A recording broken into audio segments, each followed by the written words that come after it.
যে আমরা ক্ষমতায় যাচ্ছি। বিএনপি বারবার দেশের মানুষের ভোটের অধিকারের কথা বলেছে, দেশের মানুষের কথা বলার অধিকারের কথা বলেছে। আজকে অনেকেই যে কথাগুলো বলতে খারাপ লাগে, নতুন একটি দলের নেতারা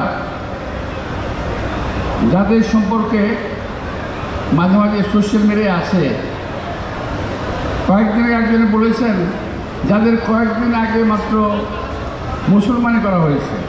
আমার বক্তব্য না, সোশ্যাল মিডিয়ার বক্তব্য। তারা কথা বলেন আমাদের নেতা তারেক রহমান সম্পর্কে। আমি আসার সময় সোশ্যাল মিডিয়ায় দেখছিলাম যে বিএনপিকে এবং আমাদের নেতা তারেক রহমানকে উদ্দেশ্য করে বলছে, হাসিনা গেছে যেই পথে তারেক যাবে সেই পথে। এটা কোনো রাজনৈতিক স্লোগান নয়, দেশকে সুসংগঠিত রাখার স্লোগান নয়, এটা গণতান্ত্রিক ঐক্যকে বজায় রাখার স্লোগান নয়। আমরা এবং আমাদের নেতা সবসময় এই সরকারের প্রতি সহযোগিতার হার বাড়িয়ে দিয়েছে, বারবার বলেছে সহযোগিতার কথা। অনেক দিক খাটো করে হলো, অনেক ছাড় দিয়ে হলো, আজকের জুলাই সনদ সহ বহু কিছুতে বিএনপি ছাড় দিয়েছে। তারপরও কালকে একজন বলছেন যে যদি এইটা না হয় তাহলে নির্বাচন হবে না, যদি ওইটা না হয় তাহলে নির্বাচন হবে না, যদি এটা না হয় নির্বাচন হতে দেওয়া হবে না।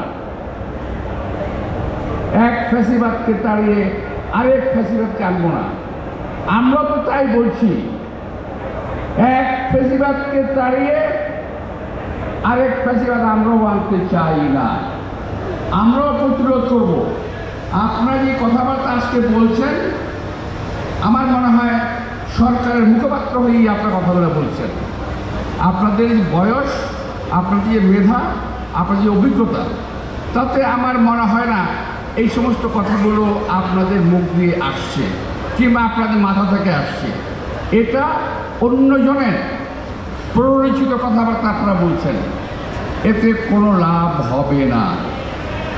কারণ যদি কেউ মনে করেন যে জুলাই আগস্টে এই আন্দোলনে সরকারের পতন হয়ে গেছে, এটা কিন্তু আপনারা ভুল করতেছেন। এখানে আমার যুবদলের অনেক ভাই বক্তব্যে কথা বলেছেন, কারো মাথায় করে লেগেছে, কেউ মারা গেছে, কেউ পায়ে লেগেছে, কেউ বুকে লেগেছে। এই গুলি লাগাগুলো কি ব্যর্থ হয়ে যাবে?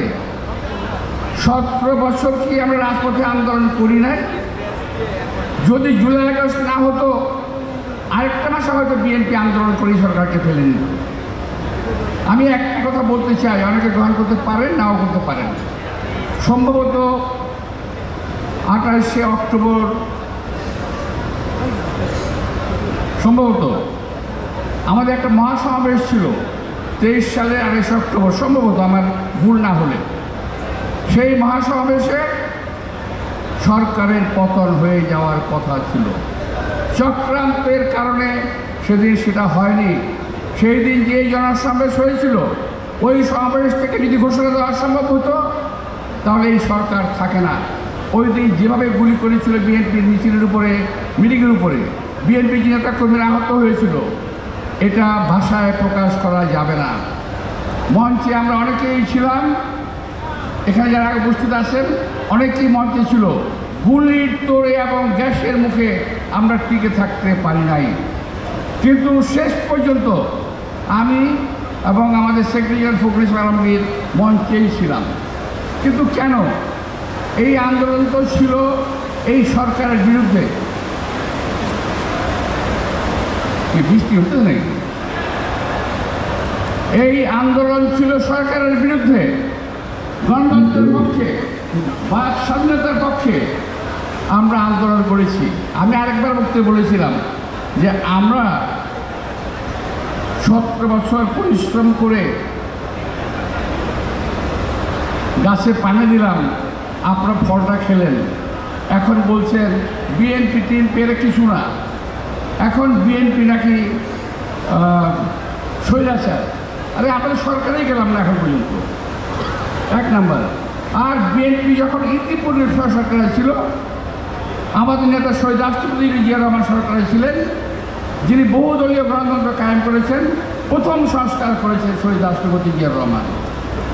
দ্বিতীয়ত, দেশনেত্রী বেগম খালেদা জিয়ার নেতৃত্বে ক্ষমতা হস্তান্তর হয়েছিল। মনে আপনাদের অনেকে জানেন না, অনেকে মনে নাই, আমাদের সিনিয়রদের অনেকে মনে আছে। শহীদ রাষ্ট্রপতি দেশনেত্রী বেগম খালেদা জিয়া বঙ্গভবনে গিয়ে পল্টনে মিটিং করে ক্ষমতা হস্তান্তর করেছিলেন। যদি শেখ হাসিনা যথারীতি ক্ষমতা হস্তান্তর করতেন, দেশে আজকে এই অরাজক পরিস্থিতির সৃষ্টি হতো না। আজকে আরও একটি কথা যেটা শুনলাম, কিনা মাজেদ নাকি সাজেদ মেজর, একজন মেজর দেশে বসে চক্রান্ত করছে, সরকারকে কী করবে কিংবা দেশে একটা অঘটন ঘটাবে। এই সমস্ত চক্রান্ত কিন্তু আমরা বুঝি। এগুলো একটি বানানোর নাটক শুরু করেছেন যাতে নির্বাচনটা পেছানো যায়, যাতে নির্বাচনটা না হয়। কিন্তু একটা কথা মনে রাখবেন, দেশের মানুষ 17 বছর আন্দোলন করেছে কিন্তু ভোটের জন্যে। এই ভোট এই সরকারের কাছ থেকে আমরা আদায় করেই ছাড়ব। সরকারের পিছনে, সরকারের ভিতরে বাইরে যতই ষড়যন্ত্র চলুক, কোনো ষড়যন্ত্রকেই বিএনপি অপবিরুদ্ধ মনে করে না।